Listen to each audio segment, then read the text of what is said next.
Mi hija me rogó que volviera a casa por las fiestas. Después de un vuelo de 10 horas, abrió la puerta, sin saludo, sin abrazo. Solo dijo: «Te quedarás cuidando a los niños, mañana nos vamos de viaje». Mi yerno se rió: «No se limpien los mocos en ella, niños». Todos rieron. Yo solo sonreí y dije una cosa, y fue ahí cuando perdieron el control. Pero déjenme contarles cómo llegué a ese momento, porque lo que pasó después de esas palabras cambió todo. 3 semanas antes, mi teléfono sonó a las 11 de la noche. Era Valentina, mi hija, la que hacía 8 meses no me llamaba, solo mensajes cortantes de vez en cuando. «Mamá». Su voz sonaba dulce, casi como cuando era niña. «Te extraño mucho. Los niños preguntan por ti todos los días. ¿Por qué no vienes para las fiestas? Sería tan lindo tenerte aquí». Sentí que el pecho se me apretaba. Mateo y Lucía, mis nietos, 7 y 4 años. Los últimos meses me había conformado con videollamadas rápidas, donde apenas me veían antes de que Valentina dijera: «Ya es hora de cenar», y cortara. Quería creer que esta invitación era sincera. Quería creer que mi hija finalmente me extrañaba. «¿De verdad quieres que vaya?», pregunté, odiándome por sonar tan esperanzada. «Claro, mamá. La casa se siente vacía sin ti. Además, ya sabes cómo es diciembre. Necesito ayuda con los niños, con la cena de Nochebuena. Contigo todo es más fácil». Ahí estaba, esa palabra: necesito. Debí notarlo entonces. Pero el corazón de madre es terco, y el mío ya estaba comprando el boleto de avión antes de que mi cabeza pudiera protestar. Gasté 8,500 pesos en ese vuelo, casi la mitad de mi pensión del mes. Pero me dije que valía la pena, que vería a mis nietos, que tal vez, solo tal vez, Valentina y yo podríamos recuperar algo de lo que habíamos perdido desde que se casó con Rodrigo. El día del viaje me levanté a las 4 de la mañana. Preparé tamales de mole, los favoritos de Mateo. Empaqué los regalos que había estado comprando con tanto cuidado. Un robot para Mateo, una casita de muñecas para Lucía. Cosas sencillas, pero compradas con amor y los pocos pesos que podía ahorrar. 10 horas de vuelo. 10 horas imaginando la cara de mis nietos cuando me vieran en la puerta. 10 horas convenciéndome de que Valentina había cambiado, de que el tiempo la había suavizado. Llegué a su casa al atardecer, una residencia enorme en una privada de Monterrey, con jardín perfecto y 2 autos nuevos en la entrada. Rodrigo ganaba bien como gerente de ventas, muy bien, pero nunca había sido generoso, ni siquiera con su propia suegra. Toqué el timbre, escuché pasos, la puerta se abrió. Y ahí estaba Valentina, perfectamente peinada, maquillaje impecable, usando una blusa cara que reconocí de las tiendas donde ella se burlaba de que yo no podía comprar. Me miró como si fuera la persona que viene a limpiar las ventanas. «Mamá, llegaste». Ni un abrazo, ni siquiera una sonrisa cálida. Solo un movimiento de cabeza señalando hacia adentro. «Pasa, deja tu maleta ahí». Algo frío me atravesó el estómago, pero sonreí. Siempre sonrío. «Hola, mi amor». «¿Dónde están los niños? Muero por verlos». «Están viendo la tele. Oye, mamá, qué bueno que llegaste temprano. Mañana Rodrigo y yo nos vamos de viaje, así que te quedarás cuidando a Mateo y Lucía. Ya dejé una lista de todo lo que necesitan. Horarios de comida, tareas, clases. Ah, y por favor no desordenes la cocina, ¿sí? Ya sabes cómo eres». «¿Cómo soy?». Me quedé paralizada con mi maleta en la mano. «Espera, ¿de viaje?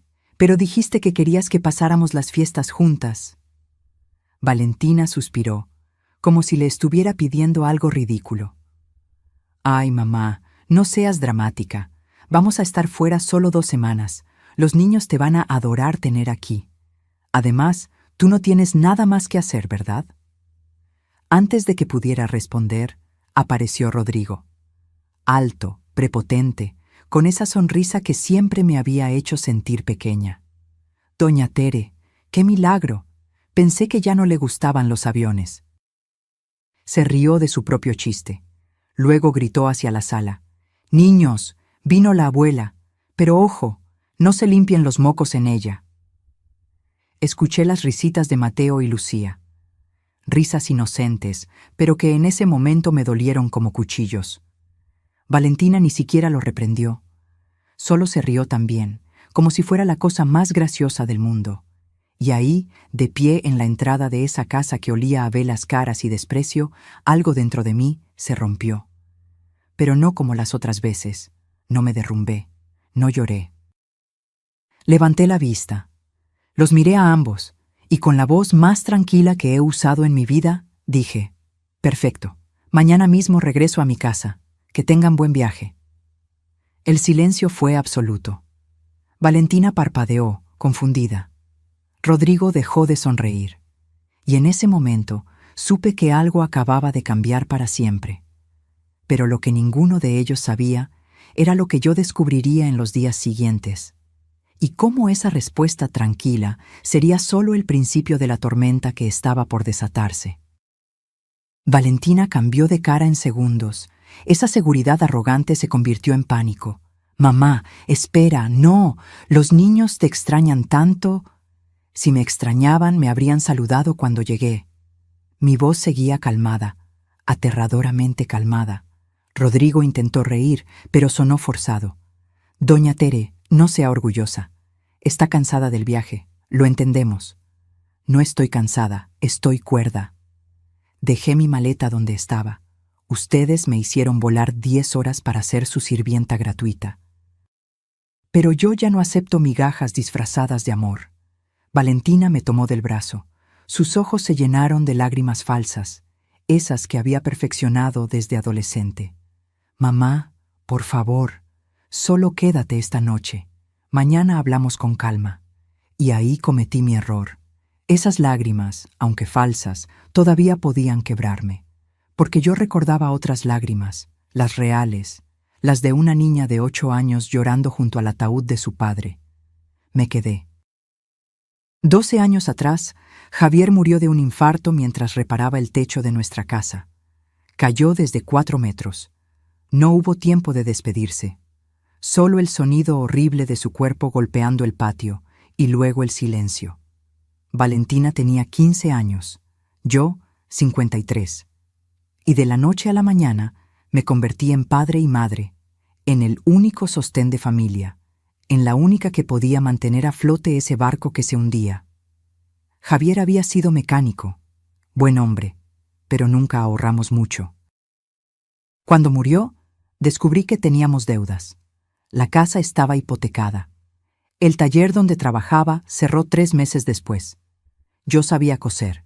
Mi madre me había enseñado cuando era joven, así que convertí la sala de nuestra casa en un taller de costura. Compraba tela barata en el mercado, hacía vestidos para quinceañeras, arreglaba pantalones, bordaba servilletas para bodas. Trabajaba desde las 5 de la mañana hasta pasada la medianoche. Mis dedos sangraban de tanto coser. El zumbido de la máquina se volvió la banda sonora de nuestras vidas.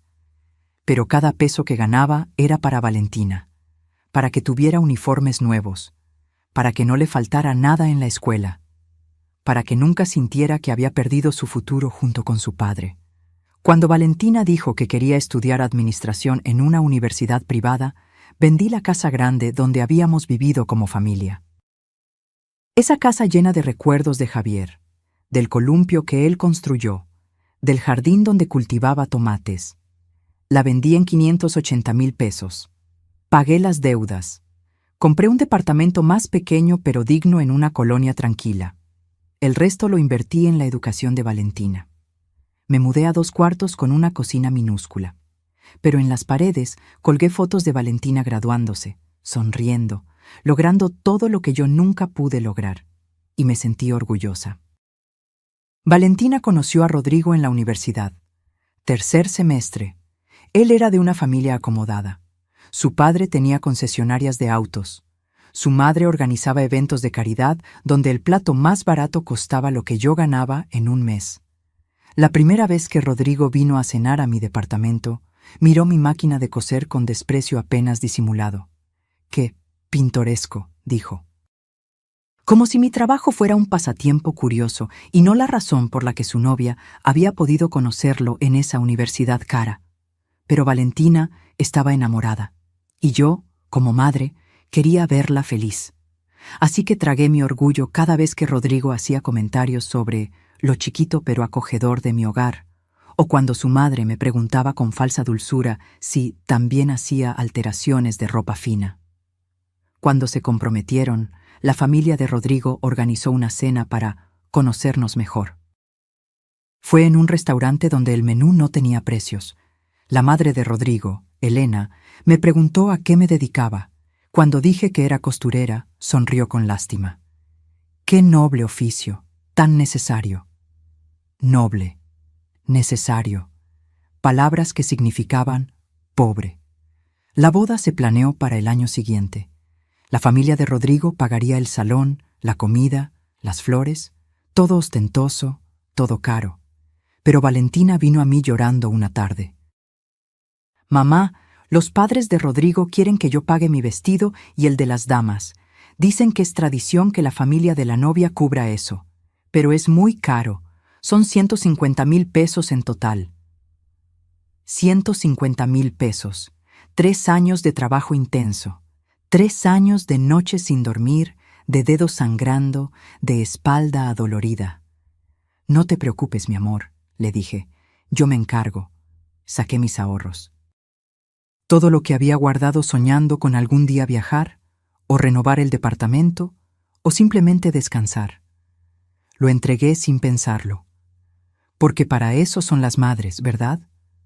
Para sacrificarse. El día de la boda, Valentina se veía hermosa. El vestido era de encaje francés, con pedrería importada. Brillaba bajo las luces del salón como una princesa. Y cuando la vi caminar hacia el altar, me dije que había valido la pena. Pero en la recepción escuché a Elena hablando con otras señoras. «Pobre Valentina, su mamá es costurera. Al menos Rodrigo la sacó de esa vida. Ya no tendrá que preocuparse por el dinero». Como si yo hubiera sido una carga. Como si mis sacrificios hubieran sido un peso del que Valentina necesitaba liberarse. Después de la boda, las visitas se espaciaron. Primero era cada domingo, luego cada 15 días, luego una vez al mes, luego solo en cumpleaños y Navidad. Y finalmente, ni eso. Las llamadas se volvieron mensajes de texto. Los «te quiero, mamá» se transformaron en «luego te marco, estoy ocupada». Cuando nacieron Mateo y Lucía, estuve ahí, en el hospital, en las noches sin dormir, ayudando con pañales y biberones. Pero conforme los niños crecieron, mi presencia se volvió incómoda. Rodrigo decía que malcriaba a los niños, que no sabía educar con métodos modernos. Y Valentina, mi Valentina, la niña por la que vendí mi casa, por la que sangré en esa máquina de coser, empezó a darle la razón. Ahora, de pie en la casa que mis sacrificios ayudaron a construir, miraba a esa hija que ya no reconocía, y me preguntaba, ¿en qué momento perdí a mi niña? ¿En qué momento se convirtió en esta mujer que me veía como un estorbo? Me quedé esa noche porque todavía tenía esperanza, porque las madres somos tontas así. Pero lo que descubriría en los días siguientes me enseñaría que a veces el amor tiene que aprender a decir que no, y que las peores traiciones vienen envueltas en lazos de sangre. A la mañana siguiente me desperté con el olor a café recién hecho. Por un segundo, medio dormida, pensé que todo había sido un malentendido, que bajaría y encontraría a Valentina preparando el desayuno, disculpándose, diciéndome que había estado estresada. Pero cuando bajé, encontré la cocina vacía. Sobre la barra había una nota adhesiva amarilla. «Mamá, salimos temprano al aeropuerto. No quisimos despertarte. La lista de instrucciones está en el refrigerador. Cualquier cosa, márcame, pero solo emergencias. Besos». Ni siquiera se despidieron. Abrí el refrigerador buscando leche para mi café. Y ahí, pegada con un imán en forma de aguacate, había una carpeta plástica. La saqué. Dentro había 5 hojas impresas. Instrucciones para el cuidado de la casa y los niños. 47 puntos numerados. Leí los primeros con incredulidad creciente. 1. Mateo desayuna exactamente a las 7:30 am. Avena con arándanos, no con pasas. Si no hay arándanos frescos, usar congelados, nunca enlatados. 2. Lucía solo toma leche de almendras. Está en el segundo estante. No le des la leche normal por error. 3. Limpieza de la sala, pasar la aspiradora diariamente. Los cojines deben estar acomodados en ángulo de 45 grados. 4. La ropa de Mateo se lava por separado de la de Lucía. Usar suavizante hipoalergénico, media tapa solamente. Seguí leyendo. Cada instrucción era más absurda que la anterior. ¿Cómo doblar las toallas? ¿En qué cajón guardar cada tipo de cubierto? Que debía regar las plantas de la terraza cada tercer día a las 6 de la tarde exactamente.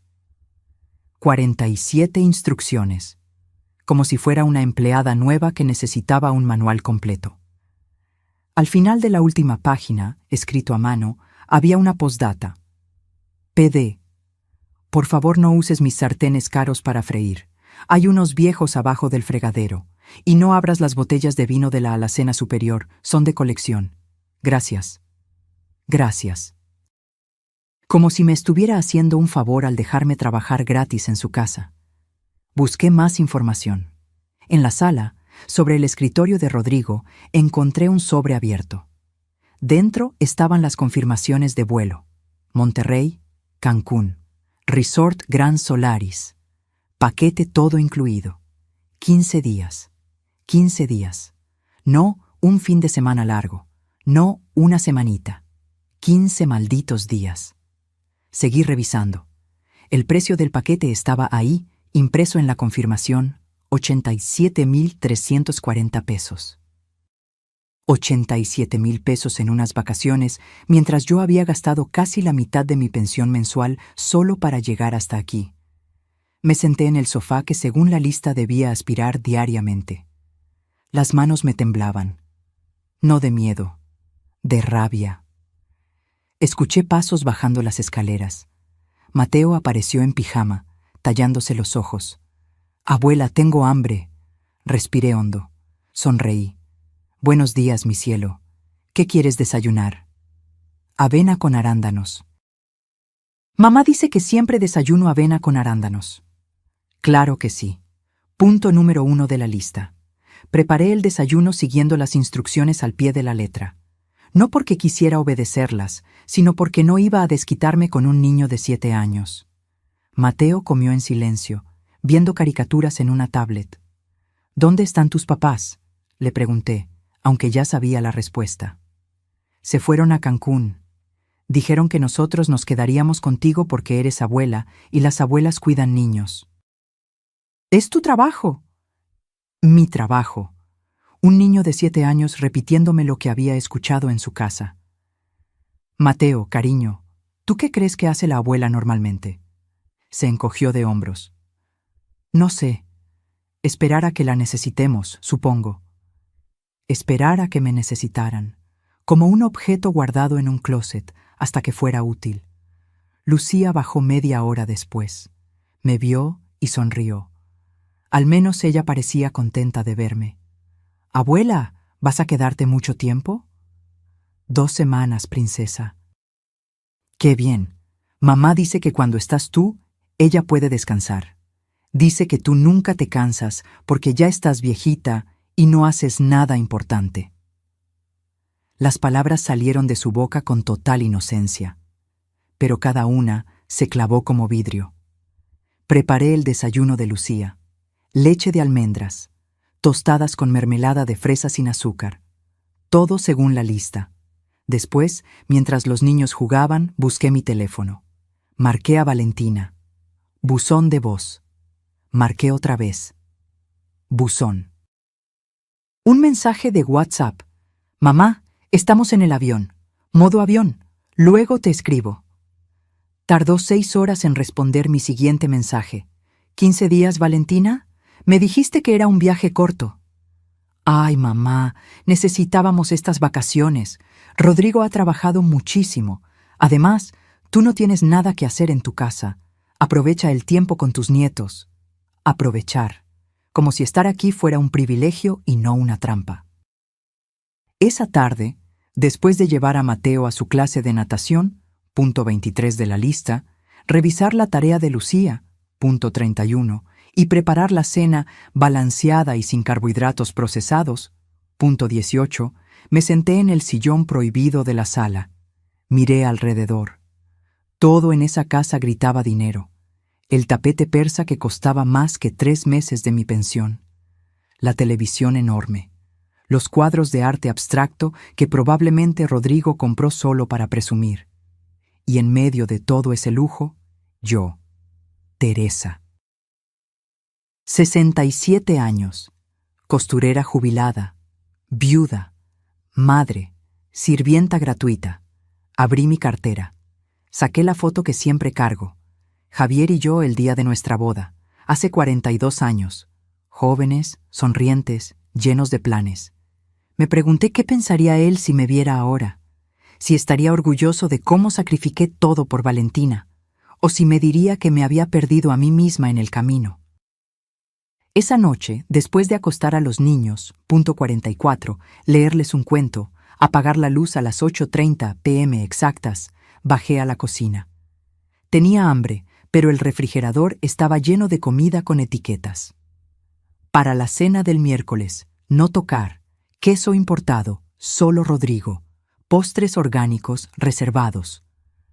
Reservados, como si yo fuera a robarles la comida. Al final encontré unas tortillas viejas y un poco de frijoles en un tupper sin etiquetar. Esa fue mi cena. Y mientras comía sola en esa cocina enorme y fría, me di cuenta de algo terrible. No me había sentido tan sola en 12 años. Ni siquiera cuando Javier murió. Porque entonces, al menos tenía a Valentina. Tenía un propósito. Pero ahora, ¿qué tenía ahora? Una hija que me usaba. Un yerno que me despreciaba, nietos que repetían que yo estaba aquí porque era mi trabajo, y 15 días de instrucciones por delante. Pero lo que yo no sabía entonces, lo que no podía imaginar mientras lavaba mi plato en silencio, era que al día siguiente todo se volvería aún peor. Porque a veces, cuando crees que has tocado fondo, la vida te enseña que siempre hay un sótano más profundo. Los primeros 5 días se arrastraron como años.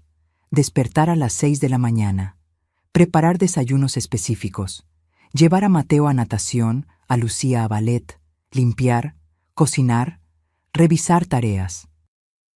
Lavar ropa separada por colores, temperaturas y niveles de delicadeza, según la dichosa lista. Cada noche caía en la cama del cuarto de visitas, porque ni siquiera me dieron la habitación de huéspedes principal. Esa estaba reservada para cuando vinieran los padres de Rodrigo, con la espalda destrozada y los pies hinchados. Pero lo peor no era el cansancio físico, era lo otro. Las pequeñas crueldades que se acumulaban como gotas de veneno. El tercer día, Lucía estaba dibujando en la mesa del comedor. Me acerqué a ver su dibujo. Una casa, un sol, 2 figuras grandes y 2 pequeñas. ¿Quiénes son?, pregunté señalando las figuras. Mamá, papá, Mateo y yo. ¿Y la abuela? Lucía me miró con esos ojos enormes color miel. Papá dice que las abuelas no cuentan en los dibujos de familia porque ustedes ya vivieron su vida. Dice que ya tuvieron su turno. Ya tuvimos nuestro turno. Como si a los 67 años yo fuera un mueble viejo esperando que me llevaran al basurero. Ah, fue todo lo que pude decir. Mateo era peor. No por maldad, sino porque repetía exactamente lo que escuchaba en esa casa. El cuarto día, mientras preparaba la comida, me preguntó: «Abuela, ¿es cierto que eres pobre?» Me quedé congelada con el cuchillo en la mano. «¿Quién te dijo eso?» «Papá. Le dijo a mamá que por eso viniste. Porque en tu casa no tienes nada mejor que hacer y aquí al menos comes bien». El cuchillo casi se me resbala. «Mateo, cariño, yo vine porque los quiero. Pero ¿Sí eres pobre? Papá dice que tú no tienes nada y que por eso mamá siempre tiene que preocuparse por ti. Dice que eres una carga. Una carga. Tu papá no entiende algunas cosas, logré decir. ¿Cómo qué? Como que el dinero no es lo único que hace valiosa a una persona. Mateo se encogió de hombros y volvió a su videojuego. Para él, era solo una conversación más. Para mí fue un puñal directo al pecho. Esa tarde, después de llevar a los niños a sus actividades, regresé a la casa vacía. Abrí el refrigerador buscando algo para mi comida. Todo, absolutamente todo, tenía etiquetas. Smoothies de Rodrigo, fórmula especial, no tocar. Salmón para la cena del viernes, congelado según instrucciones. Yogurt griego importado, solo adultos, adultos. Como si yo no calificara. Al fondo, casi escondido, encontré medio paquete de jamón barato y un poco de queso que olía raro. Eso comí. Un sándwich triste hecho con lo que ellos consideraban desechos. Intenté llamar a Valentina, otra vez, por 15ª vez en 5 días. Buzón de voz. Le mandé un mensaje. Hija, necesito hablar contigo, es importante. 3 horas después. Mamá, estamos en el spa, luego te marco. Nunca marcó. Al día siguiente llegó un mensaje. Por cierto, ¿podrías regar las plantas de la terraza? Se me olvidó ponerlo en la lista. Gracias. Ni un ¿cómo estás? Ni un ¿los niños se portaron bien? Solo más instrucciones. El 5.º día, mientras barría la entrada, apareció la vecina de al lado. Doña Amparo, una señora de unos 70 años, pelo completamente blanco, con esos ojos que todo lo ven. Teresa, ¿verdad? Te vi llegar hace unos días. Sí, señora, mucho gusto. Me miró de arriba abajo. No con maldad, con lástima. Viniste a cuidar a los niños mientras ellos están de vacaciones. No era una pregunta, era una afirmación. Así es. Doña Amparo suspiró. Ay, mija, ¿otra vez? ¿Otra vez? La última vez trajeron a la mamá de Rodrigo. La tuvieron aquí 3 semanas.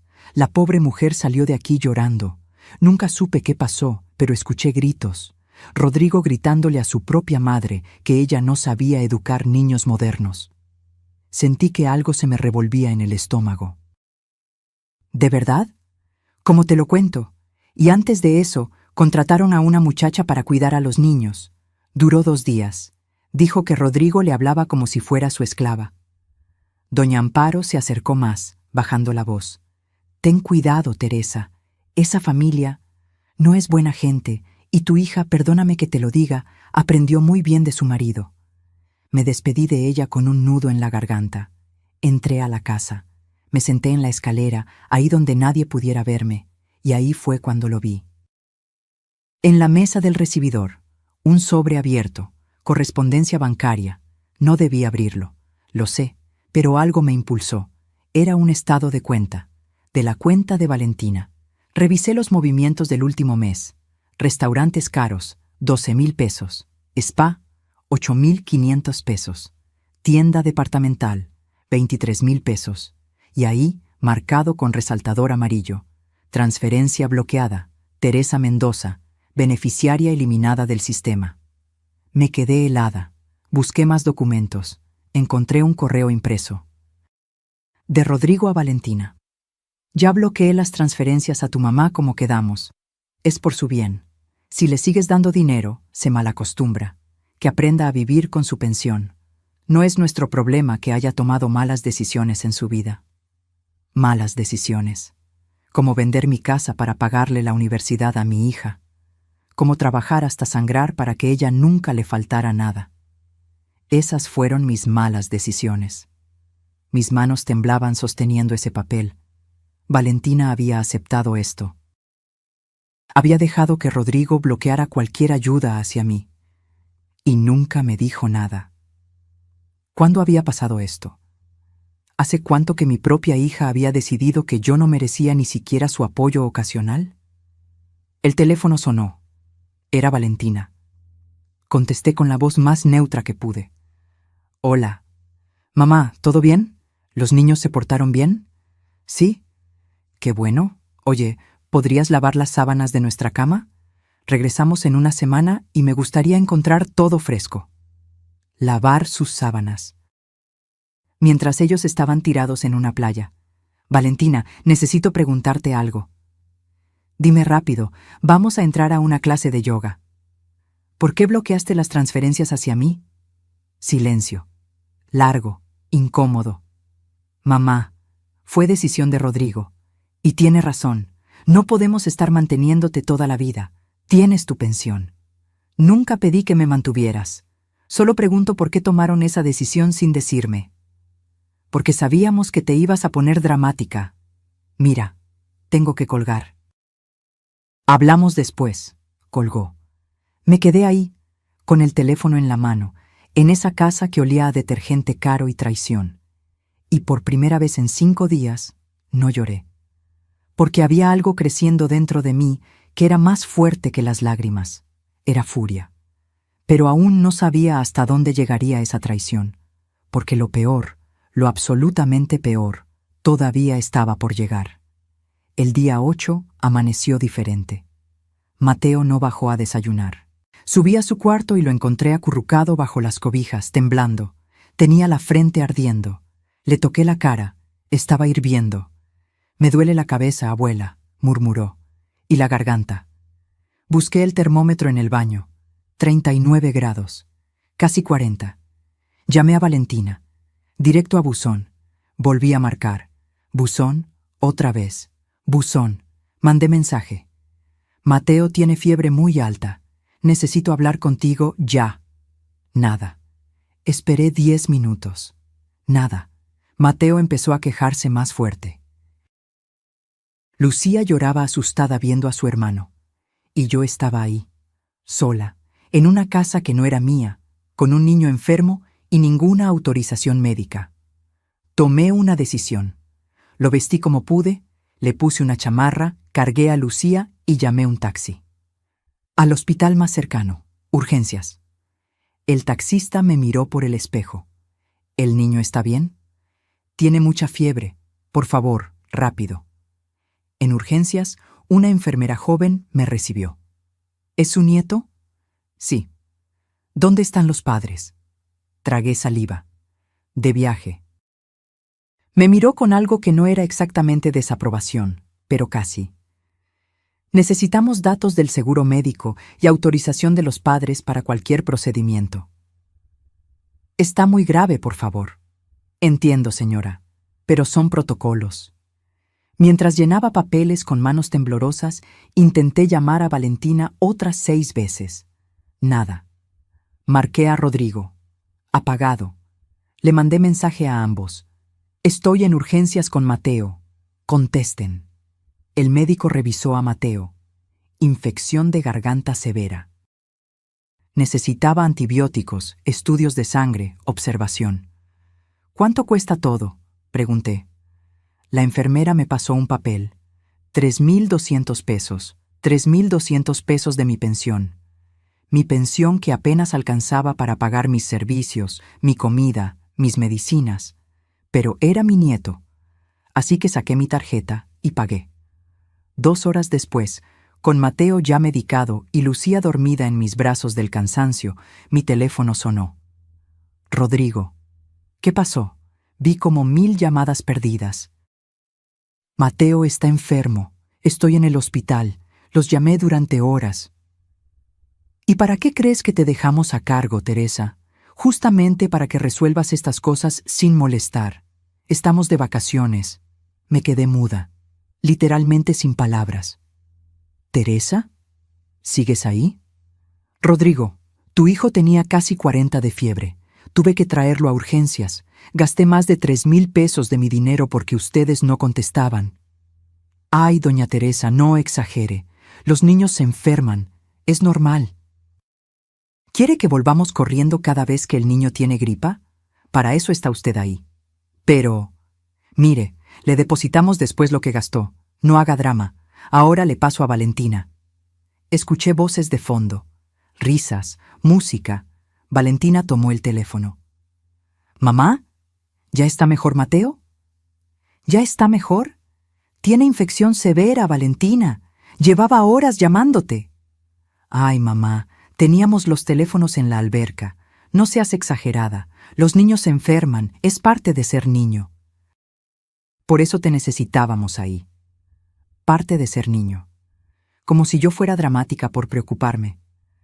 Valentina, yo no tengo autorización médica. No puedo tomar decisiones. Mamá, ya resolviste, ¿no? Entonces no hay problema. Mira, te deposito lo que gastaste y asunto arreglado. Ahora sí me tengo que ir. Vamos a cenar langosta. Te mando fotos. Colgó. Me quedé ahí sentada en la sala de espera, viendo a Mateo dormido con el suero conectado, y algo dentro de mí se quebró de una forma diferente. No era tristeza, era claridad, fría y dolorosa claridad. Regresamos a casa cerca de las 9 de la noche. Acosté a Mateo, le di su medicina, me aseguré de que Lucía cenara algo. Después, cuando ambos estaban dormidos, bajé. La casa estaba en silencio, un silencio pesado, casi acusador. Necesitaba algo, un vaso de agua, algo dulce, lo que fuera para quitarme el sabor amargo de la boca. Entré a la recámara principal buscando un antiácido que sabía que Rodrigo guardaba. Abrí el cajón de su buró.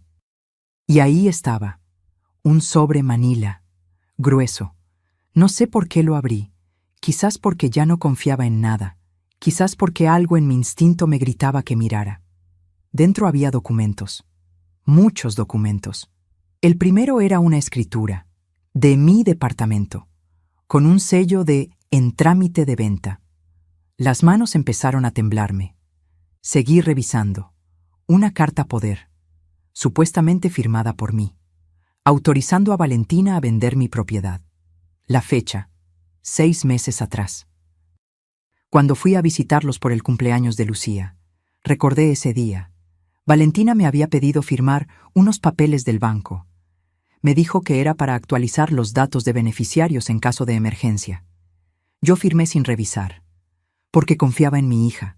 Pero esto no era una actualización de beneficiarios. Esto era una autorización para venderme mi única propiedad. Seguí leyendo, con el corazón latiéndome en los oídos. Un plan de negocios. Inversión inmobiliaria Arribí. Rodrigo y Valentina planeaban vender mi departamento por 620,000 pesos.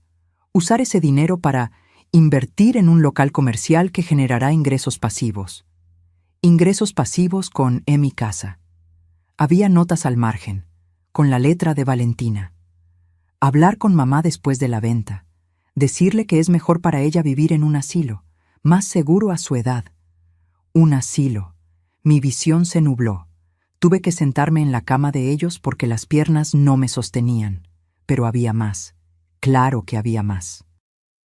Un iPad sobre la mesita de noche. Lo tomé. Estaba desbloqueado, abierto en WhatsApp. La conversación entre Rodrigo y Valentina, fechada hace 2 semanas, justo antes de que me invitaran a pasar las fiestas con ellos. Rodrigo, ya hablé con el notario. Dice que con la carta poder podemos vender sin que tu mamá esté presente. Valentina, ¿y si se enoja? Rodrigo, ¿y qué va a hacer? Ya está vieja, no tiene a nadie más. Además, le diremos que es por su bien.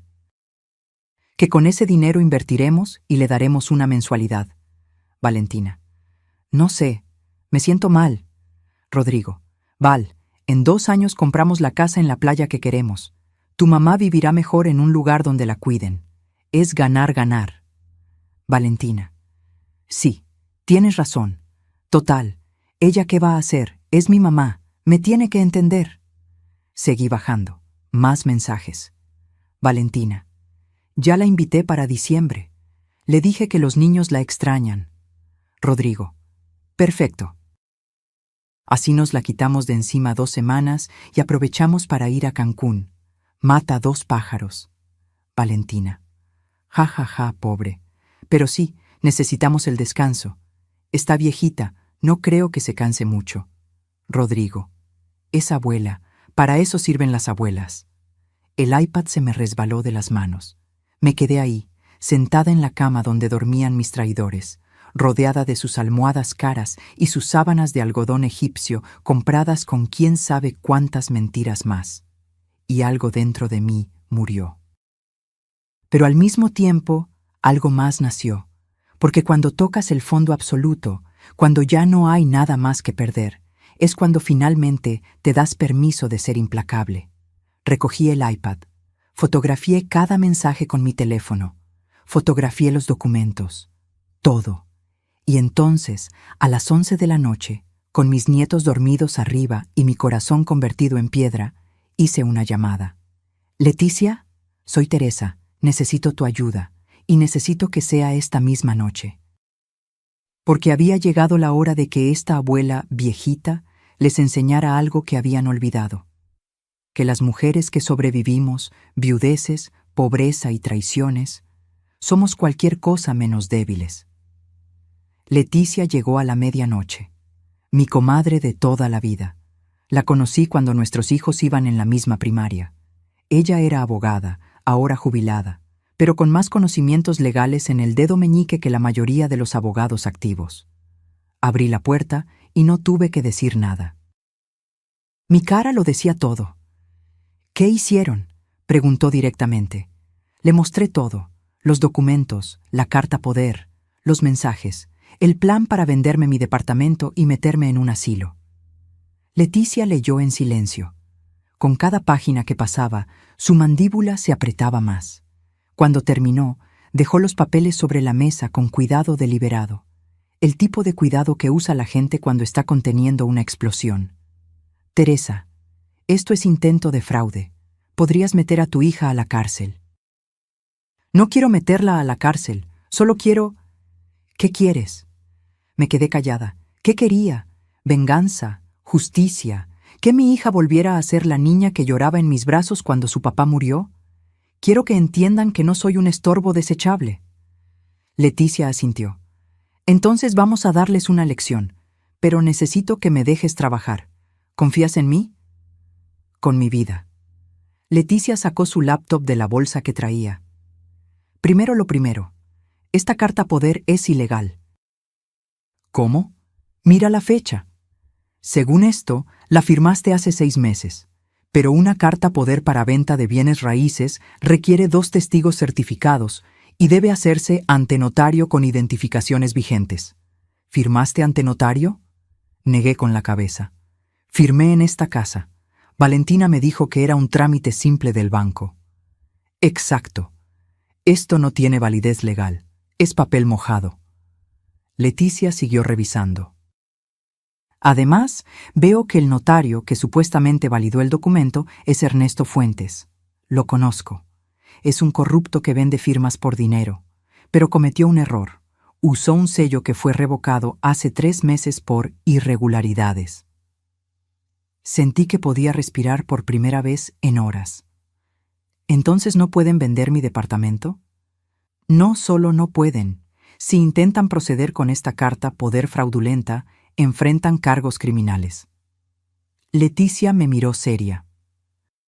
Pero Teresa, necesitamos actuar rápido y en silencio, porque aunque esto es ilegal, pueden causar mucho daño mientras tanto. ¿Cuándo regresan? En 7 días. Perfecto. Tenemos tiempo. Empezó a escribir en su laptop. Voy a contactar mañana a primera hora al notario Fuentes. Voy a presionarlo para que firme una declaración admitiendo que Rodrigo lo sobornó. Si se niega, tengo pruebas de sus otras irregularidades que puedo entregar al colegio de notarios. Va a cooperar. ¿Y después? Después bloqueamos cualquier intento de transacción sobre tu departamento. Hablaré con tu notario original, con el registro público de la propiedad. Nadie podrá tocar tu casa sin tu presencia física y autorización explícita. Leticia, yo no tengo dinero para pagarte. Me interrumpió con una mano. Teresa, cuando mi hijo se enfermó de leucemia hace 20 años, tú fuiste la única que no desapareció. Te quedaste conmigo en el hospital. Me llevabas comida que hacías aunque apenas tenías para ti. Me sostenías cuando yo no podía más. Esto no tiene precio. Y además, su voz se endureció. Detesto a los abusivos. Y tu hija se convirtió en una abusiva. Trabajamos hasta las 3 de la mañana. Leticia fotografió todo, hizo copias certificadas en una aplicación especial, redactó documentos. Mañana temprano voy al banco donde tienes tu cuenta, dijo. Vamos a congelar cualquier acceso que Valentina tenga. Dijiste que ella puede consultar tu cuenta, ¿verdad? Sí. Le di acceso hace años para emergencias. Se acabó. Mañana esa autorización desaparece. Tu dinero, tu departamento, tu vida, todo queda blindado. Leticia cerró su laptop. ¿Tienes a alguien de confianza en tu edificio? Don Mario, el portero, me conoce desde hace 15 años. Llámalo mañana, que cambie las cerraduras, que no deje entrar a nadie sin tu autorización directa por escrito, ni a tu hija ni a nadie. La abracé, fuerte. Como no había abrazado a nadie en meses. Gracias. No me agradezcas todavía. Esto apenas empieza. Se separó y me miró directo a los ojos. Teresa, lo que viene no va a ser fácil, porque cuando regresen y descubran que no pueden hacer nada, van a atacarte. Van a manipularte. Valentina va a llorar. Va a decir que malinterpretaste todo, que solo querían ayudarte. Lo sé. ¿Estás lista para mantenerte firme? ¿Estás lista para que tu hija te odie? Esa pregunta me dolió. Pero pensé en los mensajes. Total, ¿ella qué va a hacer? Es mi mamá, me tiene que entender. Ya me odia, dije con voz tranquila, solo que yo no lo había aceptado hasta ahora. Leticia se fue cerca de las 4. Subí a revisar a los niños. Mateo dormía profundamente, la fiebre había bajado. Lucía abrazaba su peluche favorito. Los miré y sentí una tristeza enorme. Ellos no tenían culpa, pero estaban siendo criados por personas que les enseñaban que las abuelas eran desechables. Que el dinero era más importante que la dignidad. Que usar a la gente estaba bien si eras familia. Bajé y seguí revisando el iPad que Valentina había dejado conectado a la Wi-Fi de la casa. Había más conversaciones. Muchas más. Un grupo de WhatsApp, amigas VIP. Valentina y 4 mujeres más. Mensaje de Valentina hace 3 semanas. Chicas, ayuda. Mi mamá quiere venir en diciembre y no sé cómo decirle que no. Rodrigo dice que la usemos de niñera para irnos a Cancún, pero me da pena. Respuesta de alguien llamada Sofía. Jajaja, y amiga, yo hago eso con mi suegra todo el tiempo. Total, ¿para qué están las viejas si no para ayudar? Otra respuesta. Di que los niños la extrañan. Siempre funciona con las abuelas, se derriten. Valentina, tienen razón. Además ya hablé con Rodrigo, y si vendemos su departamento podemos comprar la casa en la playa. Win-win. Win-win. Ganar, ganar. Robarme mi casa era ganar, ganar. Seguí bajando. Un mensaje de Valentina a Rodrigo hace 4 meses. A veces me siento mal por mi mamá. Sacrificó mucho por mí. Rodrigo. Val, ya hablamos de esto. Tú no le pediste que vendiera su casa. Esas fueron sus decisiones. Tú no le debes nada. Ella decidió tener una hija. No tú decidiste tener una madre pobre. Valentina. Tienes razón. A veces me pongo sentimental. Rodrigo. Por eso yo manejo las finanzas, mi amor. Tú eres muy blanda. En 2 años estaremos en esa casa de playa y tu mamá estará en un lugar donde la cuiden profesionales. Todos felices. Cerré el iPad. Me serví un vaso de agua. La bebí despacio, de pie en la cocina oscura. Y ahí, en ese silencio, tomé mi decisión final. No iba a llorar más. No iba a suplicar amor. No iba a conformarme con migajas. Iba a enseñarles que la mujer que vendió su casa para darle educación a su hija, esa misma mujer tenía el coraje suficiente para defenderse. Los siguientes 6 días los pasé en modo automático, cuidando a los niños, siguiendo la dichosa lista, limpiando la casa, pero por dentro estaba construyendo algo. Leticia trabajaba desde las sombras. El notario corrupto firmó su declaración confesando el soborno. El banco congeló los accesos de Valentina. Don Mario cambió las cerraduras de mi departamento. Todo quedó bloqueado. protegido, blindado. Y yo guardé cada evidencia, cada mensaje, cada documento, cada prueba de lo que habían planeado hacerme. Valentina mandaba mensajes ocasionales. ¿Todo bien, mamá? Fotos de playas, de cócteles, de atardeceres. Yo respondía, todo perfecto, hija. Disfruten. Y sonreía, porque ella no sabía que cada día que pasaba, yo me volvía más fuerte. El día 15 recibí un mensaje. Mamá, llegamos mañana a las 6 p.m. ¿Podrías preparar la cena? Tenemos hambre de comida casera. Respondí, claro, hija, los espero. Esa noche, Leticia vino una última vez. ¿Lista?, preguntó. Lista. Me dio un sobre. Aquí está todo. La declaración del notario, los bloqueos legales, las copias certificadas, una carta de mi bufete advirtiendo que procederemos legalmente si no firman la renuncia de derechos sobre tu propiedad. ¿Y si se niegan? Entonces esto va a los tribunales, y te aseguro que van a perder. Pero no creo que se nieguen. Rodrigo es abusivo, no estúpido. Sabe que el fraude inmobiliario se paga con cárcel. Abracé a Leticia una vez más. Pase lo que pase mañana. Gracias. Dales una lección que nunca olviden, dijo antes de irse. Al día siguiente preparé la cena que pidieron. Chile relleno, arroz, frijoles refritos, la comida favorita de Valentina desde niña. Puse la mesa, acomodé los platos, y en el centro coloqué el sobre Manila. A las 6 en punto escuché el auto entrar al garaje. Respiré hondo. La puerta se abrió, y comenzó el final. Entraron como conquistadores regresando de la guerra. Bronceados, relajados, cargando bolsas de souvenirs y esa actitud de quien acaba de gastar miles de pesos sin remordimiento. Valentina ni siquiera me miró cuando pasó. «Hola, mamá. Qué rico huele». Se fue directo al sofá, se dejó caer dramáticamente. «Estoy agotada. Viajar cansa muchísimo». Rodrigo soltó las maletas en medio de la sala, como si yo fuera la empleada que las subiría después. «Doña Tere, se ve cansada». «Supongo que ya está lista para volver a su casa, ¿no?» Mateo y Lucía corrieron a abrazar a sus padres, ni siquiera voltearon a despedirse de mí, como si los últimos 15 días hubieran sido un paréntesis sin importancia. «Sí», dije con calma. «Estoy lista, pero antes necesitamos hablar de algo importante». Valentina suspiró sin abrir los ojos. «Mamá, acabamos de llegar. ¿Puede esperar?» «No, no puede esperar». Rodrigo me miró con esa sonrisa condescendiente que tanto odiaba. «¿De qué, suegra? ¿Quiere que le paguemos el Uber de regreso?» Ambos rieron. Caminé hacia la mesa del comedor. Tomé el sobre Manila, volteé a verlos.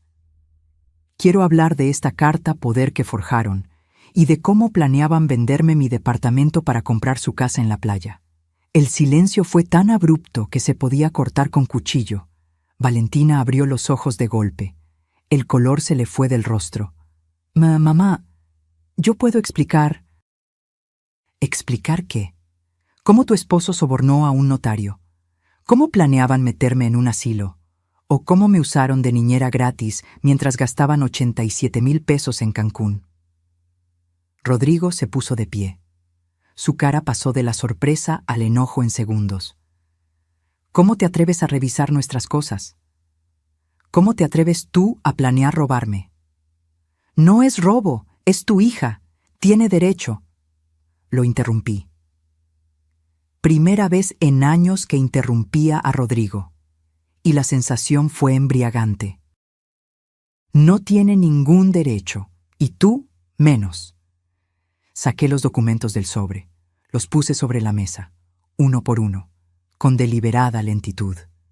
Esto, señalé la primera hoja, es la declaración del notario Ernesto Fuentes, confesando que tú lo sobornaste con 30,000 pesos para validar una carta poder fraudulenta. Rodrigo palideció. Esto, saqué otra, Es la confirmación del registro público de la propiedad, bloqueando cualquier transacción sobre mi departamento sin mi presencia física y autorización notariada ante testigos. Esto, otra hoja, son capturas certificadas de sus mensajes de WhatsApp, donde me llaman viejita estorbo y planean mi vida sin consultarme. ¿Y esto? Saqué el último documento. Es una carta de mi abogada advirtiéndoles que si no firman una renuncia total de derechos sobre mi propiedad, procederemos legalmente. El fraude inmobiliario se castiga con hasta 12 años de prisión. Valentina se había puesto de pie. Las lágrimas comenzaron a rodar por sus mejillas. Mamá, lo siento tanto. Fue idea de Rodrigo, yo solo. Cállate, Valentina. Mi voz sonó tan fría que hasta yo me sorprendí. Eres una mujer adulta de 33 años. Deja de culpar a otros por tu codicia. No es codicia. Pensábamos darte una mensualidad. Ibas a estar mejor. ¿Mejor? ¿Mejor dónde? ¿En el asilo que tenían planeado? El silencio confirmó todo. Rodrigo intentó recuperar el control. Dio un paso hacia mí, intentando intimidarme con su altura. Mire, doña Teresa, está malinterpretando todo. Podemos resolver esto en familia. Saqué mi teléfono. ¿Llamo a la policía ahora o firman? Su actitud cambió instantáneamente. El matón prepotente se convirtió en un hombre asustado. No hay necesidad de llamar a nadie. Podemos hablar. Ya hablé. Durante 15 días. Conmigo misma, mientras ustedes tomaban piñas coladas. Puse frente a ellos el documento de renuncia de derechos y una pluma. Firmen, los dos, ahora. Valentina lloraba abiertamente. Mamá, por favor, perdóname. Yo te amo, siempre te he amado. Y ahí fue cuando algo dentro de mí explotó. No con gritos, con verdad. Si esto es amor, Valentina, prefiero el odio, porque el odio al menos es honesto. Me acerqué a ella, la miré a los ojos, esos ojos color café que heredó de su padre.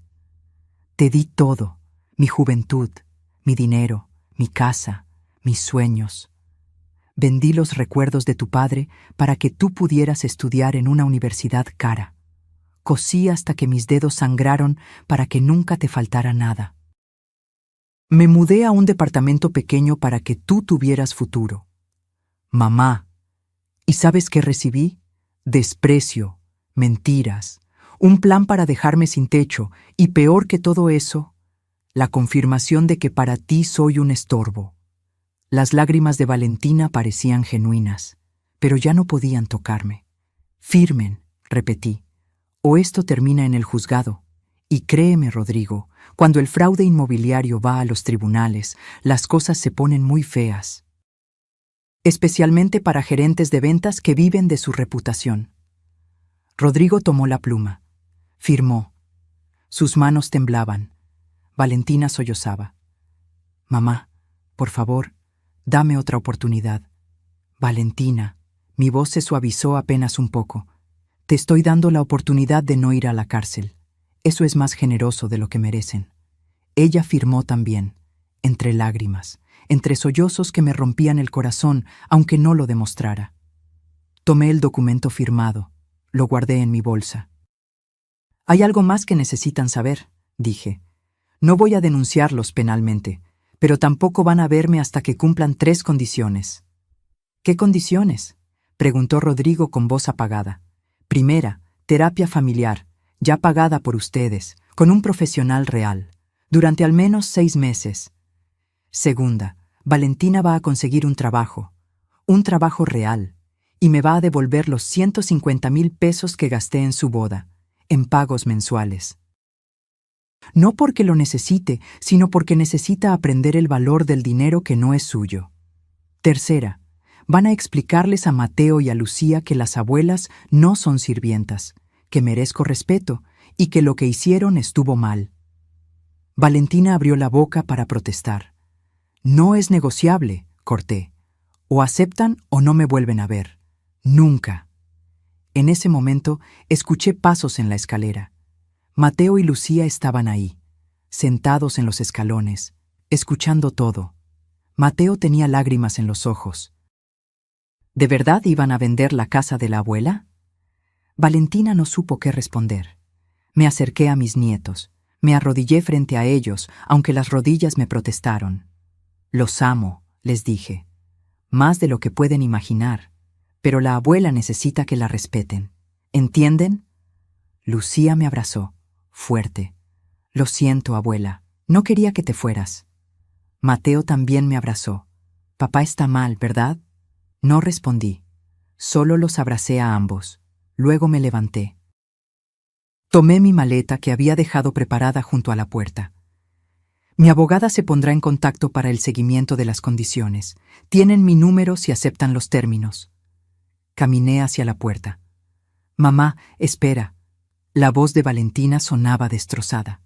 Me detuve, sin voltear. Espero, dije, que algún día entiendas que amarte no significa destruirme, y que enseñarte eso ha sido lo más difícil que he hecho en mi vida. Salí. La puerta se cerró detrás de mí. Y por primera vez en 15 días, respiré aire que no olía a traición. El taxi que había llamado ya me esperaba. ¿Al aeropuerto?, preguntó el conductor. No, respondí. A casa, a mi casa. Mientras el auto se alejaba, no miré atrás, porque finalmente había aprendido que a veces el amor más grande que puedes dar es enseñarle a alguien que no pueden pisotearte, aunque ese alguien sea tu propia hija. El departamento olía a cerrado, a polvo, a soledad de 2 semanas, pero era mío. Dejé la maleta junto a la puerta. Recorrí cada habitación con los dedos sobre los muebles. La cocina pequeña donde hacía mis tés de manzanilla. La sala con el sillón desgastado, pero cómodo donde leía por las tardes. Mi cuarto con la colcha tejida que había hecho hace años. No era ostentoso. No tenía pisos de mármol ni electrodomésticos importados. Pero era mío. Nadie podía quitármelo. Ya no. Me senté en mi sillón y lloré. Lloré todo lo que había aguantado durante 15 días. Todo lo que había contenido durante la confrontación. Todo el dolor de una madre que acaba de poner límites a su propia hija. El teléfono sonó a los 20 minutos. Valentina. No contesté. Volvió a sonar. Y otra vez. Y otra. 27 llamadas perdidas esa noche. A la mañana siguiente había 53 mensajes de WhatsApp. Los primeros eran de furia. No puedo creer que nos hayas hecho esto. Nos humillaste frente a los niños. Rodrigo dice que exageraste todo. Luego vinieron los de manipulación. Mamá, por favor, hablemos. Los niños te extrañan. Podemos arreglar esto en familia. Y finalmente los de víctima. Me siento fatal. No puedo dormir pensando en cómo te hice sentir. Dame una oportunidad de explicarme. No respondí ninguno. Leticia vino al tercer día. Trajo pan dulce y café. ¿Cómo estás?, preguntó sin rodeos. Destruida, pero viva. Eso es un inicio. Se sentó frente a mí. Han estado llamando al bufete. Rodrigo quiere negociar términos más razonables. No hay negociación. Eso les dije. Valentina también llamó, llorando. Dice que acepta las condiciones pero que quiere verte. Sentí que el pecho se me apretaba. ¿Las acepta de verdad o solo quiere manipularme? Difícil saberlo, pero Teresa... Leticia me tomó la mano. Tienes que estar preparada para la posibilidad de que no cambien, de que esto sea el fin permanente de tu relación con ellos. Lo sé. ¿Y estás en paz con eso? Me quedé callada largo rato. No, nunca voy a estar en paz con perder a mi hija, pero estoy en paz con no perderme a mí misma en el proceso. Las semanas siguientes fueron extrañas. Doña Amparo, la vecina que me había advertido, tocó mi puerta con un guisado. Me enteré de que regresaste y de que las cosas no salieron bien. ¿Cómo te enteraste? Ay, mija, en este edificio todos sabemos todo. Sonrió con calidez. Hiciste bien. Sea quien sea, nadie tiene derecho a tratarte como basura. Esa noche cené acompañada por primera vez en semanas. Doña Amparo me contó de su propia hija, que vivía en Estados Unidos y apenas la llamaba. Uno cría cuervos, dijo sin rencor, pero eso no significa que tengan que sacarte los ojos. Un mes después, recibí un correo del terapeuta familiar, la doctora Méndez. Estimada Teresa, Valentina y Rodrigo iniciaron terapia como acordaron. Han asistido a 4 sesiones. Valentina solicitó que le informara de su progreso. También preguntó si estaría dispuesta a asistir a una sesión conjunta cuando esté lista. ¿Estaba lista? No lo sabía. 2 meses después del incidente, mi teléfono sonó. Número desconocido. Contesté por instinto. ¿Abuela? Era Mateo. Mi amor, ¿cómo conseguiste este número? Se lo pedí a mamá. Me dijo que podía llamarte si prometía no presionarla para que ella te llamara. Hizo una pausa. Te extraño. Las lágrimas comenzaron a rodar antes de que pudiera detenerlas. Yo también te extraño, Mateo. Mamá está rara, llora mucho. Papá también. Están yendo a hablar con una doctora. Lo sé, mi cielo. ¿Es por lo que pasó? ¿Por lo de tu casa? Sí. ¿Hicieron algo muy malo? Respiré hondo. Sí, pero están intentando ser mejores. Y eso es lo que importa. ¿Cuándo vas a venir? No lo sé todavía. ¿Pero vas a venir? ¿Algún día? Y ahí estaba la pregunta que me había estado haciendo durante 2 meses. Sí, dije finalmente. Algún día, cuando las cosas estén mejor. ¿Me lo prometes? Te lo prometo. Después de colgar, me quedé mirando el teléfono, pensando, sintiendo. Porque ser madre nunca termina. Ni siquiera cuando tus hijos te traicionan. Ni siquiera cuando tienes que alejarte para sobrevivir. 3 meses y medio después, Valentina apareció en mi puerta. No llamó antes. No avisó. Simplemente tocó el timbre a las 10 de la mañana un sábado. Cuando abrí, casi no la reconocí. Había adelgazado. Tenía ojeras. El maquillaje perfecto había desaparecido. Hola, mamá. Nos quedamos ahí, en el umbral, mirándonos. ¿Puedo pasar? Me hice a un lado. Se sentó en mi sillón. El mismo donde yo había llorado la noche que regresé. Miró alrededor como si viera el departamento por primera vez. Olvidé lo pequeño que es este lugar, dijo suavemente. Pero olvidé también lo cálido que se siente. No dije nada.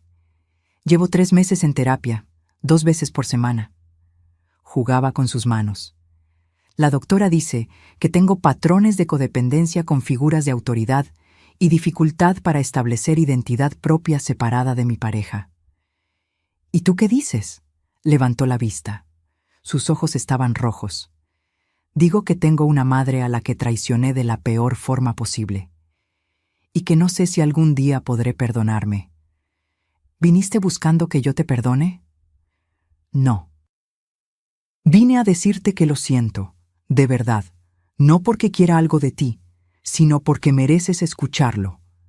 Se limpió las lágrimas. Dejé que Rodrigo me convenciera de que tú eras una carga. Dejé que me hiciera olvidar todo lo que sacrificaste. Me convertí en alguien que no reconozco. ¿Y Rodrigo? También está en terapia, separada de la mía.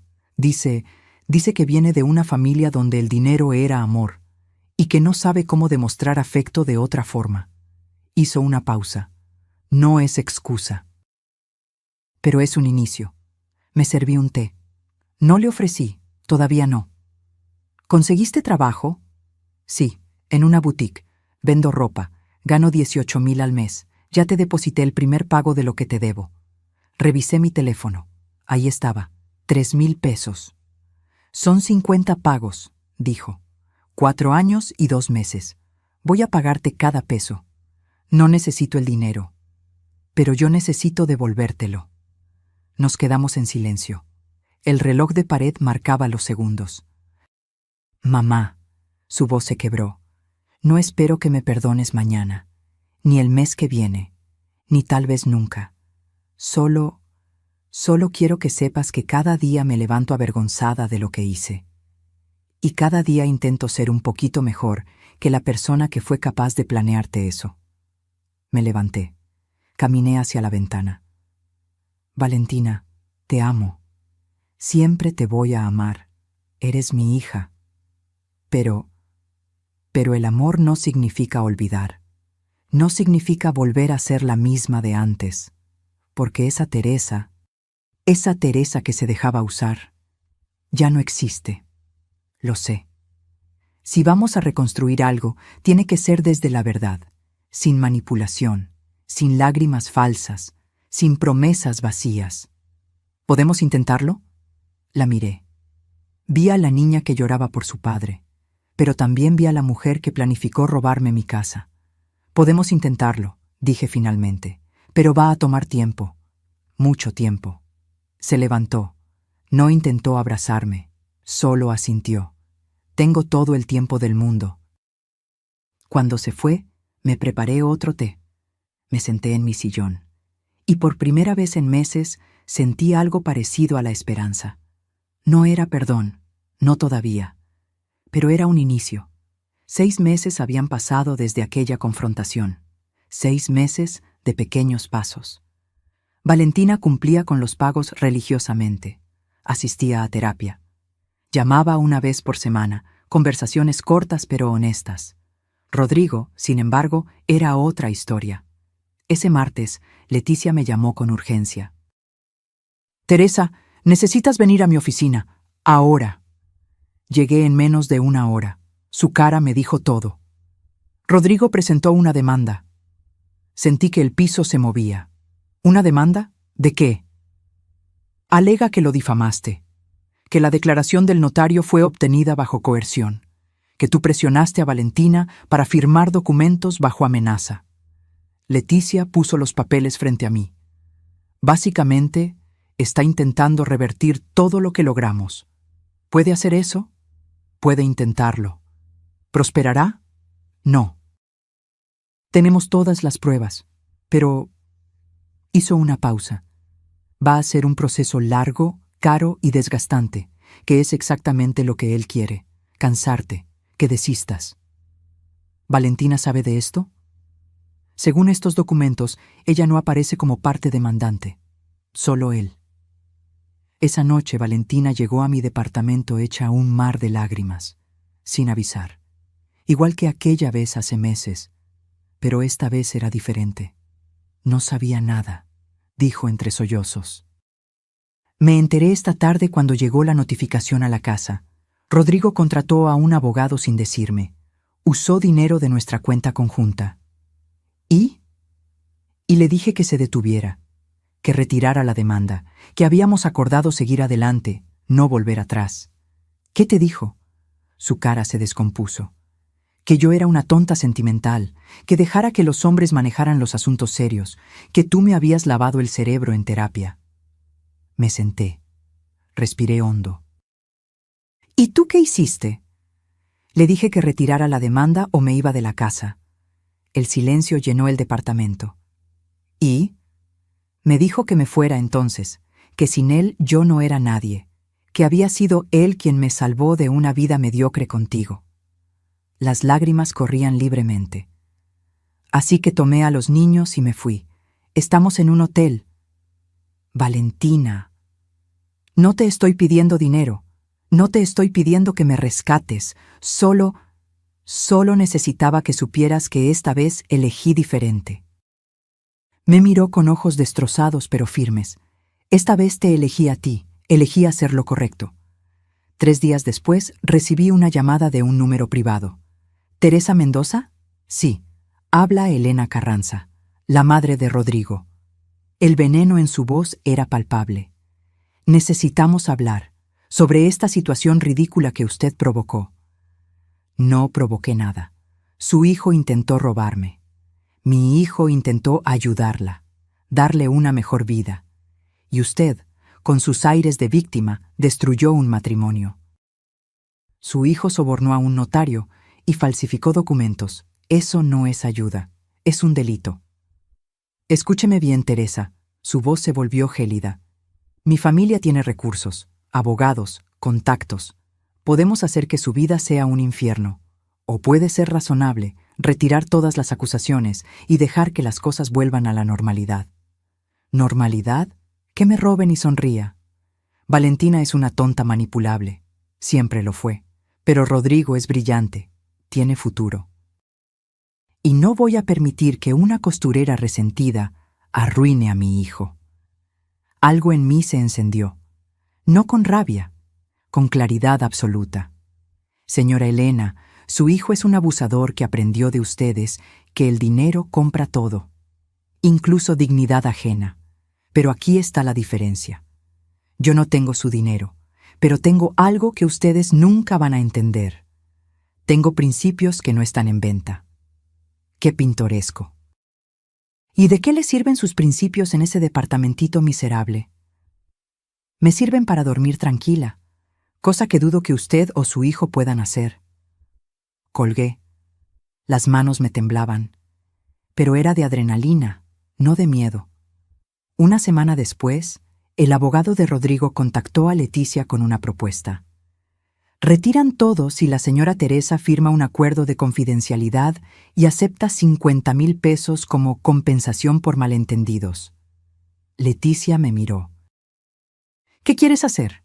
¿Qué pasa si no acepto? La demanda sigue, podría durar años. Al final ganaremos, tengo cero duda, pero será agotador.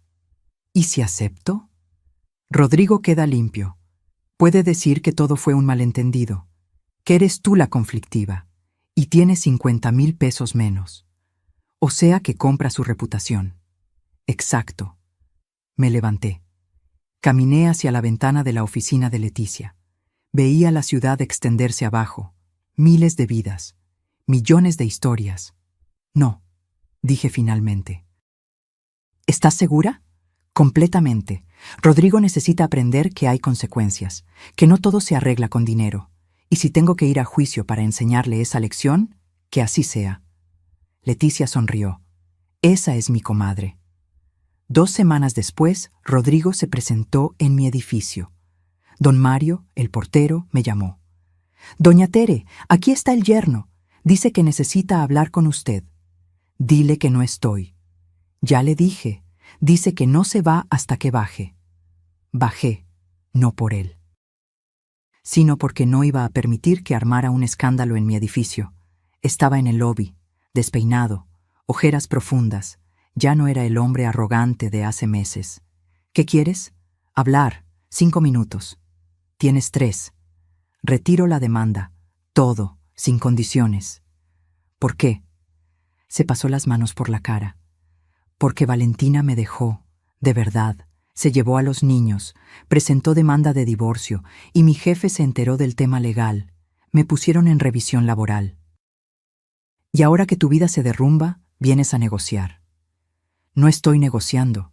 Estoy disculpándome. Lo miré. Realmente lo miré. Y vi a un hombre roto. Rodrigo, durante años me trataste como basura, como si porque tengo menos dinero, valiera menos como persona. Lo sé. Planeaste robarme mi casa, manipulaste a mi hija, les enseñaste a mis nietos que yo era desechable. Lo sé. ¿Y ahora? ¿Ahora qué? ¿Unas disculpas y borrón y cuenta nueva? No espero borrón y cuenta nueva. Solo quiero detener esto antes de perder todo. Me miró con ojos cansados. Ya perdí a mi familia. No quiero perder mi trabajo también. Debiste pensar en eso antes. Tiene razón, tiene toda la razón. Me di la vuelta para irme. Teresa, su voz me detuvo. Usted tenía razón en todo. Y yo fui un cobarde que creyó que el dinero era poder. Pero el verdadero poder es el que usted tiene, el de mantenerse firme cuando todo se cae. No respondí. Solo subí a mi departamento. Al día siguiente, Leticia recibió el retiro oficial de la demanda. Sin condiciones, sin dinero de por medio. «Lo lograste», dijo Leticia. «¿Qué logré? Que un abusador aprendiera que no puede salirse con la suya». Pero yo no sentía victoria. Sentía cansancio. Sentía tristeza por Valentina, por los niños, por todo lo que se había roto. ¿Sabes qué aprendí, Leticia? ¿Qué? Que defender tu dignidad no siempre se siente bien, pero es necesario, aunque duela. Esa noche Valentina me llamó. Rodrigo me contó que habló contigo. Sí, ¿estás bien? Y ahí estaba, mi hija preguntándome si yo estaba bien, después de meses, después de todo.